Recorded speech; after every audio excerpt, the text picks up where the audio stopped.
Hello and welcome to this new video. We are here back again with Ruben Mirzoian, who has recorded a course for clarinetmasterclass.com about the world of German clarinet. The course launch is right now, so we will speak now we will do a little series about the world of German clarinet over the course of the next 4 days. And yeah, so we'll start the episode today with speaking about the German fingerings. So first of all, welcome, Ruben. It's amazing to have you on, and thank you again for producing this amazing course for us. Hey, thank you. It's nice to be here. I'm sitting out here right now, and I'm thinking of the world of German clarinet, as you say, the name of the course. But I miss the French system. I'm going to be honest. It looks beautiful. Everyone can admit it does look beautiful, the German clarinet.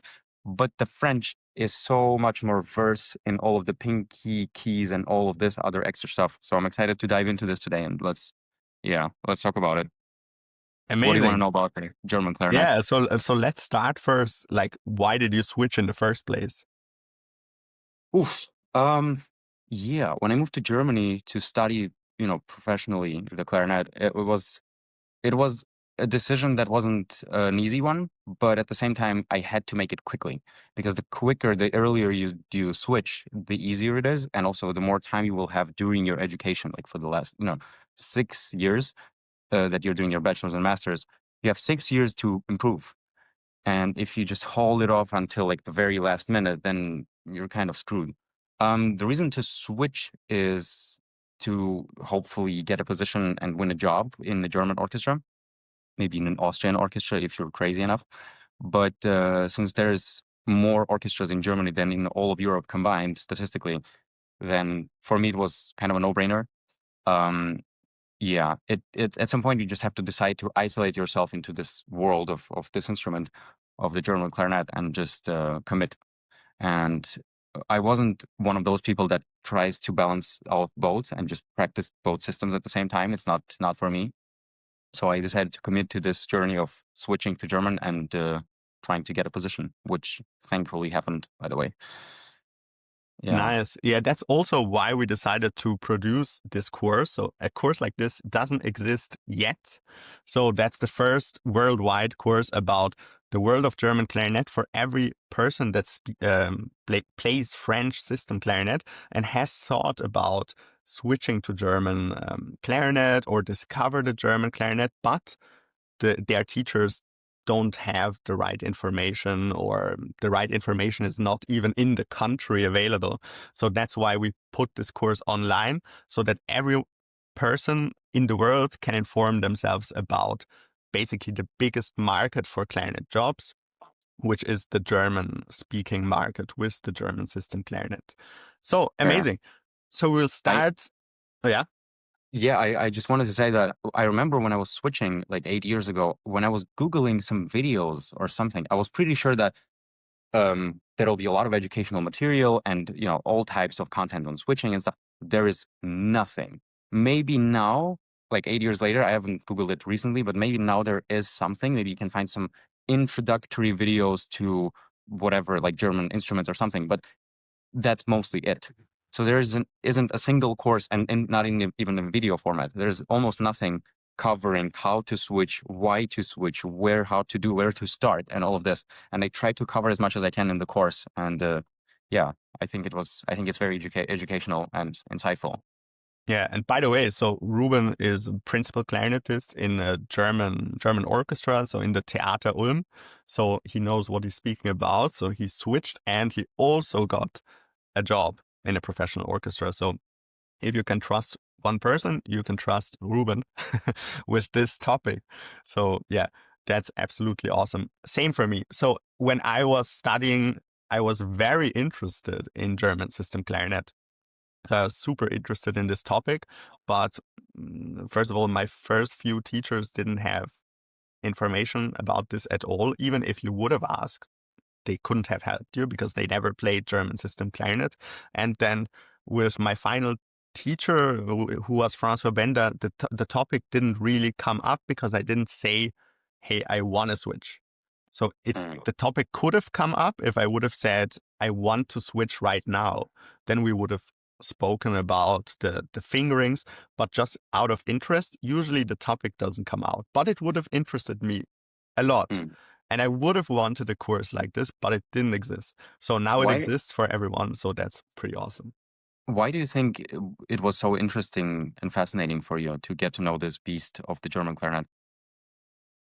I don't know. First of all, I think, the sound interests a lot of people. Like, it's a very, very nice sound. I think, in my opinion, the ideology of sound is also, I don't know how to say it, but maybe a little bit more beautiful than the French system clarinet. Even, at least for me, like, I like the darker, rounder, warmer type of, more air driven and less embouchure focused. First of all, this, and second of all, obviously because of the orchestra positions. So you go online, you see which orchestra positions are open, and then you see like basically just in Bremen, in Berlin, in Vienna, in there, but and you see like one French orchestra currently having a job position open, but like 10 at the same time in Germany. So then you're interested, but you don't really have a way to get to the information to do the first step in order to switch. Fair. I see. Yeah. Okay. So let's dive maybe straight into the main topic of today, which will be the fingerings. So what, obviously you already mentioned these keys right here. So on the French system, we have the pinky finger basically manages 4 keys here, which is the E, the F sharp, the G sharp, and the F. And we have the same 4 fingers also here. So what's the deal with the German clarinet when it comes to the pinky fingers? Yeah. So on German clarinet, what you mostly do is you slide from one key to another. So this is a C and this is an E flat, for example, for the right hand. So the way to play this combination of notes, you slide. Yeah. And first of all, it's kind of uncomfortable by itself as a French system player, as an ex-French system player. I remember being a bit like weird about this movement. And I remember one of the tips I've gotten is that when you like swipe from one to another, you may not move the other fingers because then you're just, you're not covering all the holes properly, and then your sound is going to get distorted and stuff. So you got to be very firm with these fingers, but you got to be very relaxed and cool with the pinky that has to slide. So it's a bit of a weird mechanic in the beginning to learn. And also on the left hand, we also have those 2 keys with the sliders. And this is a B natural, and this is a C sharp. So it sounds like.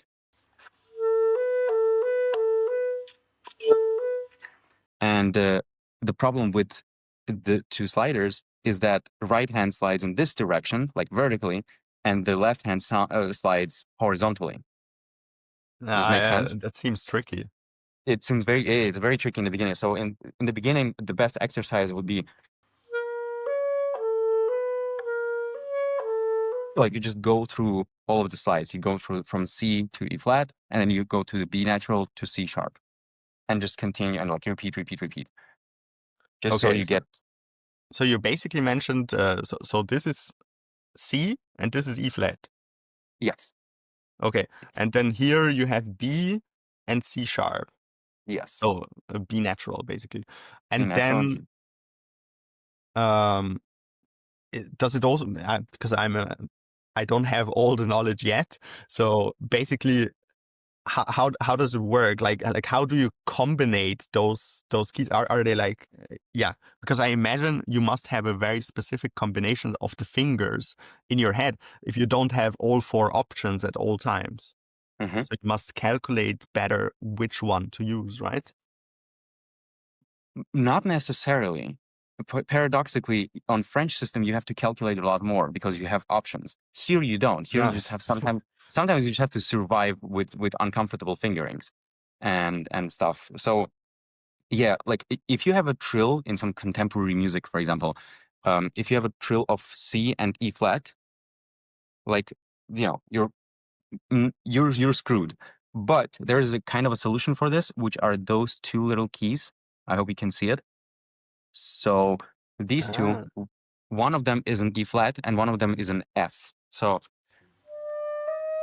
this higher one is an F. If you play an E, it basically doubles this key as well. So it's the same, the pinky and the fourth finger here. And the other one, if you play a D, it's an E flat. So it doubles this key. So you can kind of combine it. So you basically have this one as well, the E flat, like the X string. Kinda, yeah, but it's so small and it's uncomfortable to use, and that's why if you have a trill, I've seen some people. I don't know how they do it. I've seen some people do this and just like slide their way into this trill. I have no idea, but the way you would do it, the way I would play is like just like this. It doesn't tune, like it's not in the best tune, but at least it's something. Better than just sliding like crazy. So this is the most obvious difference about the German system, like so the sliders, and you have to get kind of comfortable in the beginning with this. By the way, a more advanced type of a problem that I talk about in the course as well is the point where you slide without any sliders. So this is the G sharp, just like on the French clarinet. It looks a bit different, I think, from your key. Your key is a bit more thin and delicate. Yeah. This one is pretty robust. So C sharp, just normal. And then if you go from C sharp to like B natural, second octave, then you have to do this very awkward motion of, sliding from this to this without any from kind metal of like, to metal, from metal to yeah, metal. absolutely. Yeah, without any sliders. So it's like a, and you have to work a lot on how to do this legato properly, so it doesn't have this break, in the middle. One of the parts that I talk about in the course is in Debussy, where the theme begins again.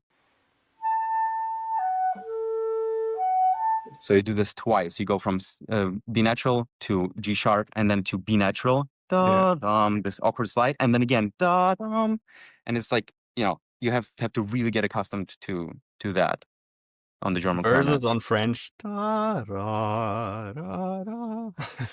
Very simple. That's why I miss the French system sometimes. Yeah. Yeah. Wow. So there are other differences as well with even the normal fingerings. So for example, on the French system clarinet, the first scale that every clarinetist learns is probably F major, because F major starts here and it basically, is lift one finger after another and then you have the scale. And but it doesn't work like this on the German system clarinet. So the F major is actually one of the more tricky scales of the bunch. So the equivalent to F major would be G major. G major, yeah. Let me show you what happens if I play the F major with the fingerings of the French. Yeah. So that sounds like a special mode. Definitely like something out of Messiaen. Exactly. But yeah, so the problem with that tonality on the German system is that the F keys are in a different position. I'll show you in a second. But what you said about the German, so in G major, this is the tonality where you just raise all your fingers one by one, and that's where you get the G major. G for German, I guess. But yeah, so for example, the obvious difference when you pick up the German clarinet is that when you play an F on the first octave, like with your thumb, it's an F sharp. So F sharp. To play an F, you have to do this. You play an E, and then you play this key with your second finger.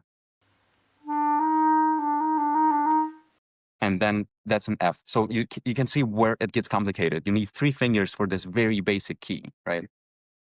And you have to press both trill keys, right? So both. No, just one. Just the second one. Okay. So also you have to be kind of precise. Like in the beginning, sometimes the beginners just use this E flat key and whatever, and you got to be careful. So this one will not work. So this is the F in the first octave. And also, if we go to the F in the second octave, on French clarinet, it would be like this, right? It's also an F sharp. So that doesn't help. So there's two ways to play an F in the second octave on German clarinet, which is what we call a fork. And the other way would be when you play an F, you use this key, this small key with your fourth finger. So let me show you how it works. This is E, F, or you switch to the fork. And you can already see where it gets uncomfortable, right? Sometimes you will have to do this because, for example, if you go to an F and then you have to play some other note like a D, then you need that middle finger to be free. If you play like this, you have to slide and it's not going to work out. So you have to switch to the fork.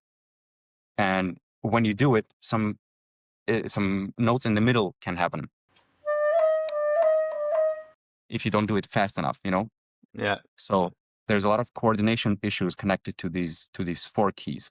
And that's where you have to like get adjusted, especially on the A clarinet, by the way, because it's even wider and the keys, where the keys are placed, it's different from the French system. On the French system, it's kind of narrow and it's all connected to, you know, it's right there.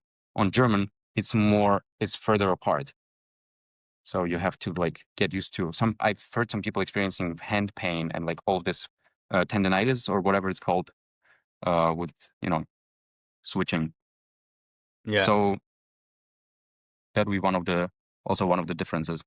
So how long did it take you to get accustomed to all of these changes? Because I can imagine me myself, I would have been it would have taken me a long time to get all of the old habits out and get into new fingerings for B flat, you know, B flat suddenly is this and stuff like this. Yeah. So how long did it take?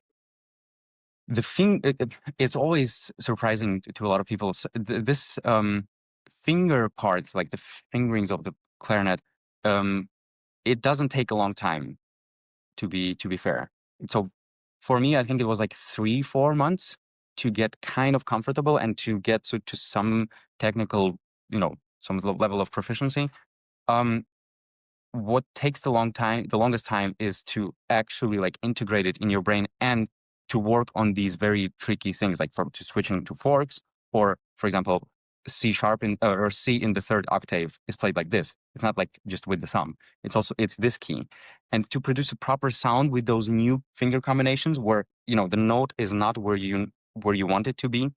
You know this thing, right? Whether you have it, when you hear it in your ear and you know what it takes to produce it, and it's not there anymore. So you have to get adjusted to that. Your body needs to readjust itself so the sound comes out properly of the new instrument. That's what takes the longest time. That took me like maybe up to 2.5 years until I was on the same level that I once had on the French. But with the fingerings, I think I would give you like maybe 2-3 months. There's a specific reason, I think, why it's easier than most people think.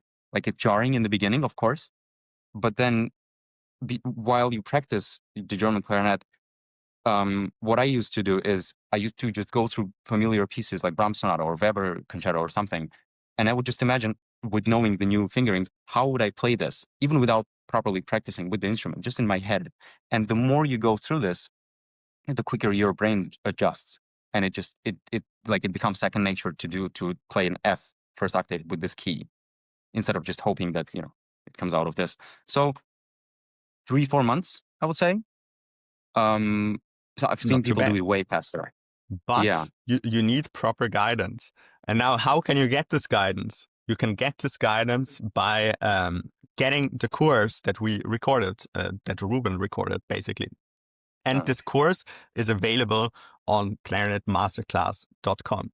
So clarinetmasterclass.com is a platform that is designed for intermediate clarinetists to get to a great level, to learn everything they need to know about clarinet, about technique, about, for example, the German System Clarinet. It's not optional knowledge, but everyone should have this knowledge at some point in their career. And now how can you get access? You can join the membership. The link is down in the description below. The link is also in the first comment. And enter the coupon code German. Coupon code German in order to get 30% off for the first 3 months or 30% off for the entire first year. Most members usually go for the year, so up to you. But yeah, so that's the way to join. You get a special discount during this special launch of this course.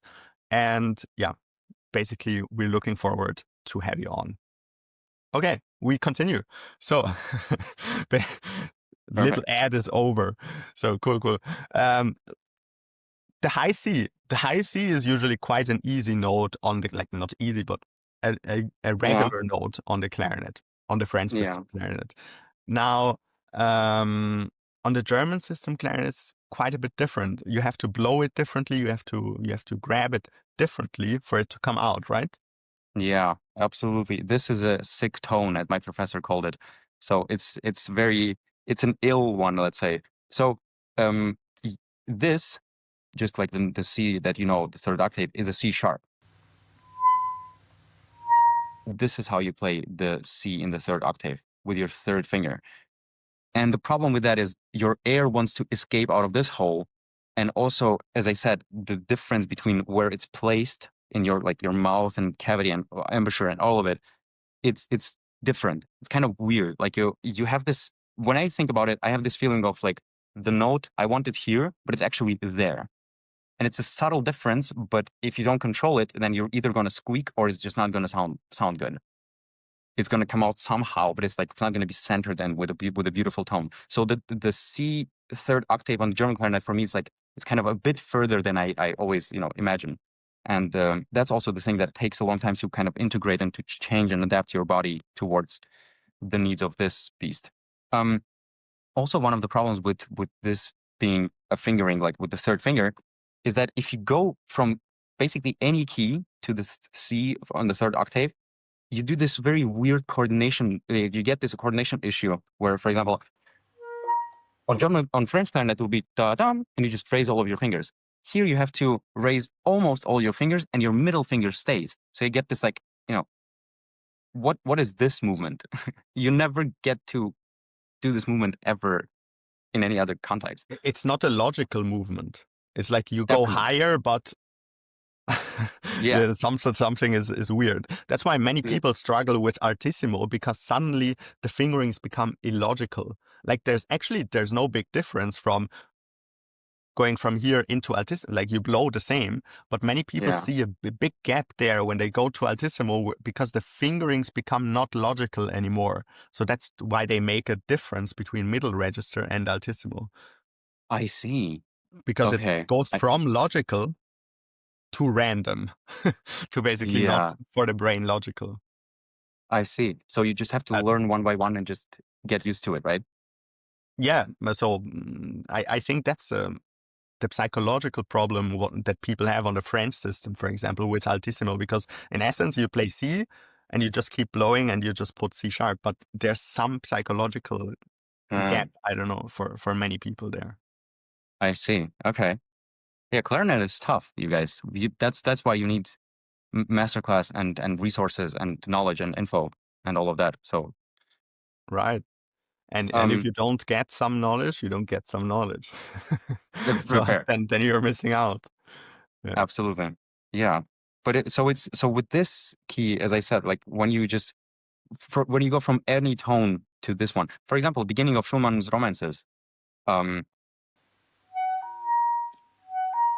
so just like this issue with the A flat and then to C, and you just like you do this, but the middle finger stays, and it's like it's very uncomfortable in the beginning. And this is the key problem. The second problem is the sound. I'll try to show you what happens if you don't control this properly. Can you hear it? Undertone. Absolutely. Yeah. So it's a tongue issue and also tongue position and air support and all of this stuff. So like this, as I said, this is a sick tone and you all really have to get adjusted to it. But there's another way to play a C third octave, which is just over like the way you played an F in the first octave, E, F. Now you use the second key and it works. It's depends on the clarinet. It's sometimes a bit sharp or a bit flat. in comparison to the normal standard C3, but you can definitely use it in some technical context, like in some passages where it's just too much to use this standard fingering. So that's kind of an escape for me sometimes, where I'm very devastated with C3 playing like this. I just use this key. So there's like you can get your ways around. And also another extra key that we have on German is this one. So everyone knows this from French. Can you? The Yeah. So missing. it's missing. You don't have a key there. This is another way to play. Like this is a doubling for F in the first octave or C in the third. So the way I played in F was like this, but if you want to play it with one hand, it's like this. And also in the higher octave. So you can do this very weird double trills like I just did now. sounds kind of cool. That's pretty cool. Yeah. So that would be, the basic differences, and there's like some hidden ones that I talk about in the advanced part of the course with the German fingerings. But Yeah. Also, what is it about with the register key? So for me, I see that my register key is like at the back here, and yeah. for you, it's like on the side. So Yes. So that became pretty traditional in the world of German clarinets. The main reason that I've learned about why it's like this is that because most of our keys, the air escapes on let's say the surface of the clarinet, right? So let's say we take like 60% of the roundness of like or whatever, like 180 degrees out of 360. And the only key that actually looks in the different direction where the air has to escape would be the register key. So in order to avoid that and give this tone a bit like the throat tones, a bit more flexibility and better intonation, for example, so this B sounds pretty good on German clarinets mostly, I think because the air escapes in the direction of most of the other keys.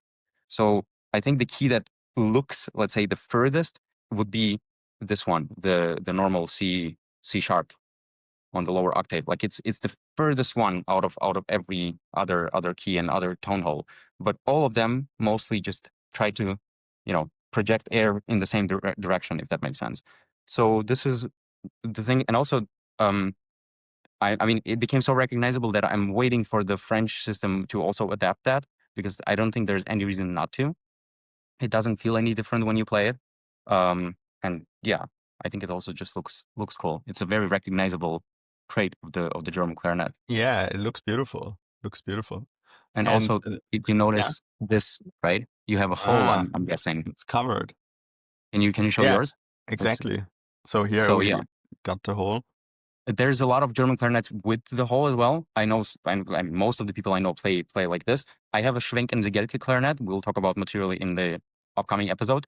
But it's so he uses he just covers it with a key, and I got addicted the moment I touched this, because there's no, it doesn't become this. It's not a spectrum anymore. It's just like it's closed or it's open.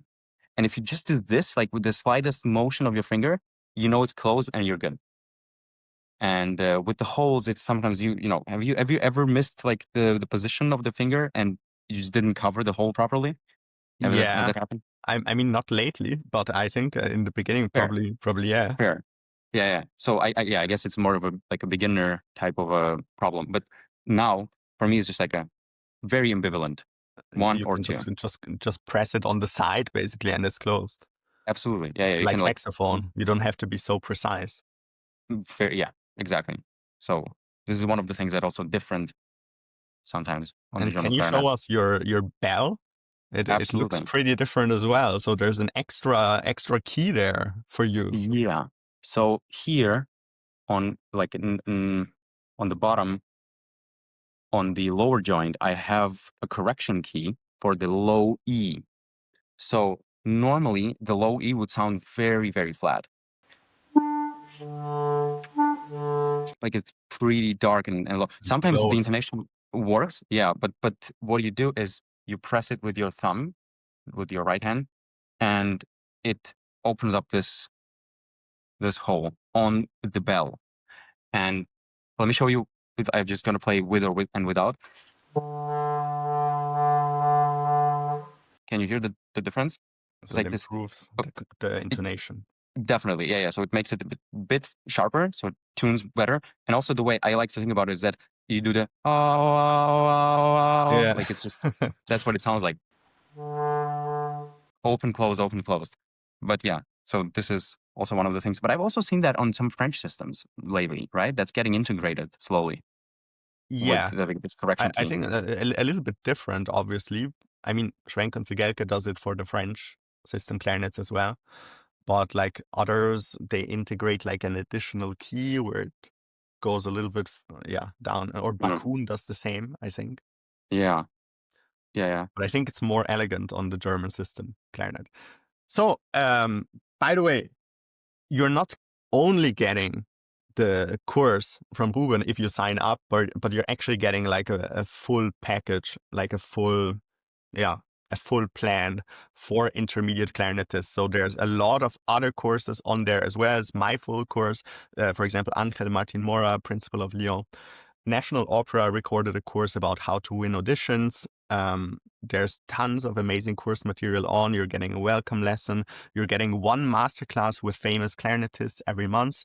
We had just one yesterday with Ruben. You will get to watch this replay as well.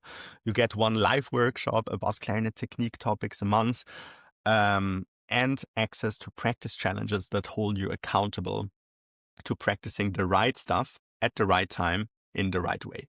Okay, so if this sounds like something that you could benefit from, which 100% you will, so this is like a program I designed for my 10-year younger self that would have needed the thing, but it didn't exist. So now it's there. Grab it as long as it's yours. Use coupon code German to get 30% off just now during this special course launch. And on the course of the German World of German Clarinet that I produced, there is a lot of value externally for, I guess, all of the clarinetists. So if you're interested in getting to know what this is, it's one way to use the course. The other way to use the course is just a ton of exercises that I provided on air support and fingerings and like all of the different shenanigans with the clarinet, phrasing, colors, flexibility. So there's a lot of value provided for all of us, for every system clarinet player. Enjoy. Exactly. Tons of new stuff I also learned I didn't know before. So if I didn't know it before, it might be that you didn't know it before as well. All right. So see you in the next episode, everyone, and bye. Bye.